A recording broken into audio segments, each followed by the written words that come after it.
Estudo bíblico, riqueza e pobreza, cujo, aleluia, o versículo tema está Evangelho de Lucas, capítulo 18, versículo 24 e 25. E vendo Jesus que ele ficara muito triste, disse: quão dificilmente entrarão no reino de Deus os que têm riquezas, porque é mais fácil entrar um camelo pelo fundo de uma agulha do que entrar um rico no reino de Deus. Aleluia! Glória a Deus. E hoje nós vamos ver aqui, cada cristão deve examinar seu próprio coração e desejos. Será que sou cobiçoso? Será que eu sou egoísta? Eu aflijo-me para ser rico, fico desesperado em querer ser rico. Eu tenho forte desejo de honrarias, de prestígio. Será que eu tenho aquele desejo incessante por poder e posição? O que muitas vezes depende do que para ter essas coisas? De posse e riqueza, certo? Pobreza. Uma das atividades que Jesus avocou na sua missão dirigida pelo Espírito Santo foi evangelizar os pobres. Lucas capítulo 4, versículo 18. Vamos ver aqui. 4,18 diz assim: o Espírito do Senhor é sobre mim, pois me ungiu para evangelizar os pobres, enviou-me a curar os quebrantados de coração. Aleluia. Esse versículo aqui de Lucas 4,18 é uma citação da passagem em Isaías 61, né? Então, Jesus Cristo ele usou a própria mensagem bíblica do Velho Testamento, Isaías 61, 1. Vamos ler, Isaías 61, que diz assim: a salvação é proclamada. O Espírito do Senhor Jeová está sobre mim, porque o Senhor me ungiu para pregar boas novas aos mansos. Enviou-me a restaurar os contritos de coração, a proclamar a liberdade aos cativos e a abertura de prisão aos presos, a pregar o ano aceitável do Senhor e o dia da vingança do nosso Deus, a consolar todos os tristes, a ordenar acerca dos tristes de Sião que se lhe dê ornamento por cinza, óleo de alegria em lugar de tristeza, vestes de louvor por o espírito angustiado, a fim de que se chamem árvores da justiça, plantação do Senhor, para que ele seja glorificado. Aleluia. Glória a Deus. Em outras palavras, o Evangelho de Cristo pode ser definido como o Evangelho dos pobres. Amém? Vamos ler aqui Mateus 5. Mateus 5, 3. Aleluia. Vamos ver o que a palavra santa de Deus fala para nós. Mateus capítulo 5, versículo 3 diz assim: bem-aventurado os pobres de espírito, porque deles é o reino dos céus. Aleluia. Amém? Olha aí. Mateus 11, 5. Vamos ler aqui Mateus 11, 5, que o Espírito de Deus fala conosco. Aleluia.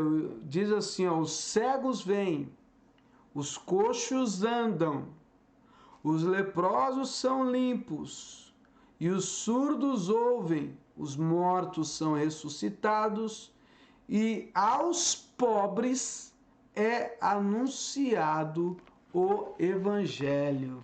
Eita Deus, hein? Que Deus é esse? Ainda em Lucas 7, 22. Vamos ler aqui, Lucas 7, 22. Glória a Deus. Então Deus tem um zelo todo especial pelos pobres, né? Respondendo então Jesus disse: Ide e anunciai a João o que tem visto e ouvido. Os cegos vêm, os coxos andam, os leprosos são purificados, os surdos ouvem, os mortos ressuscitam e aos pobres anuncia-se o Evangelho. Aleluia! Glória a Deus. Vamos também em Tiago, capítulo 2, versículo 5. Glória a Deus. Tiago 2, 5, que diz assim: Ouvi, meus amados irmãos, porventura não escolheu Deus aos pobres deste mundo para serem ricos na fé e herdeiros do reino que prometeu aos que o amam? Quero aproveitar e fazer aqui, um comentário. Não importa o que a gente venha a ter, nós somos carentes de Deus.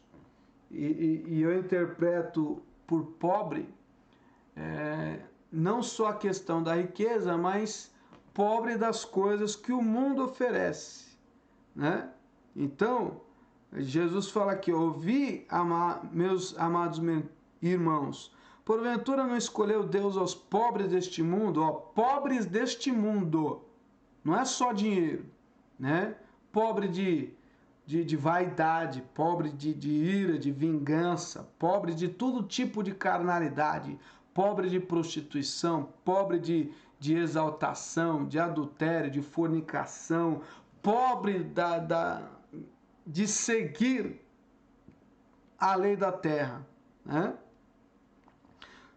Deu aos pobres deste mundo para serem ricos na fé. Amém? Então, a pessoa que serve a Deus, ela tem que ser rica na fé. Independente do que ela tenha materialmente falando. Se mora de aluguel, se mora em casa própria, se tem o carro do ano, ou se não tem, ou se troca todo ano de carro, ou se não troca. Uma coisa você tem que ter, é fé, e não pouca. Tem que ser uma fé rica. Como eu já disse em outro dia aqui, nós não podemos achar que uma fé é do tamanho de um grão de mostarda. Aí vou mostrar o grão de mostarda aqui, ó. Eita, caneta aqui. Caneta tá igual a figueira que não quis dar fruto. Sai. Aí, ó. Ó a fé. O grão de mostarda é desse tamanho aqui, ó. Tá vendo? Aí.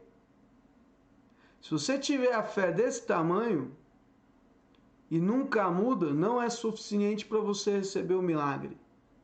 A fé como um grão de mostarda é aquela fé plantada. Que a semente plantada, ela morre, ela apodrece, ela germina e cresce e vira uma árvore. Então nós temos que ser ricos de fé. Que fé? Uma fé crescente. A fé que nós temos hoje tem que ser maior que a fé que a gente teve ontem. Se ontem estava fraquinha, hoje tem que estar mais alta. Se hoje está mais ou menos, amanhã tem que estar boa, em nome de Jesus. Por isso nós não devemos de forma alguma, permanecermos iguais. Eu não oro hoje, não orei ontem, amanhã eu não tenho intenção de orar, mas eu creio em Deus. Isso é uma fé morta, porque uma fé sem atitude é uma fé morta. Aleluia. Os pobres são os humildes e aflitos deste mundo. Olha lá, não está falando só de dinheiro, não. Os humildes. Uma pessoa que é pobre de exaltação, ela é pobre de exaltação. Então, os quais clamam a Deus. Uma pessoa que é rica do mundo, ela não clama a Deus. Pelo contrário, ela acha que Deus é até bobagem, besteira, E clamam a Deus em grande necessidade, buscando socorro. Ao mesmo tempo são fiéis a Deus e aguardam a plena redenção do povo de Deus. a plena redenção do pecado, do sofrimento, da fome, do ódio que prevalece aqui no mundo. A sua riqueza e a sua vida não consiste em coisas deste mundo. Vamos ver aqui Salmos 22, 26. Salmos 22, 26. Aleluia! Olha lá, Salmos 22, 26 diz assim, ó: os mansos comerão e se fartarão, louvarão ao Senhor os que o buscam. O vosso Deus, o vosso coração viverá eternamente. Ainda em Salmos 72. Vamos ao Salmo 72. Aleluia!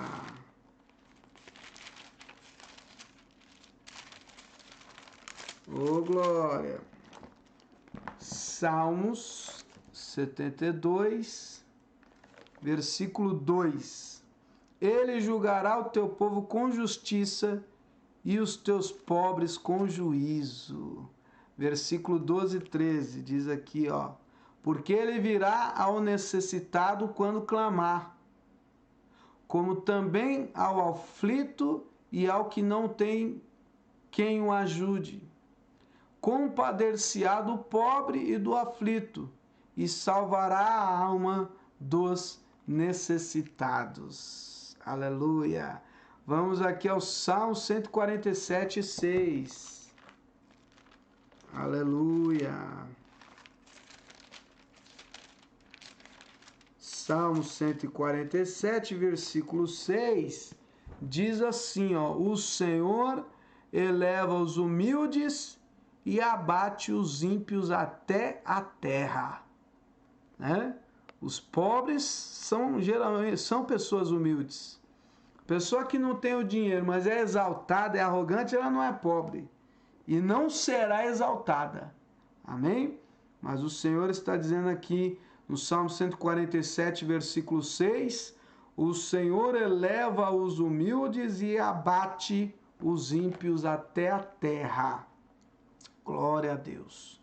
Vamos ler aqui Isaías, o livro de Isaías também, 11. Isaías 11. Glória a Deus.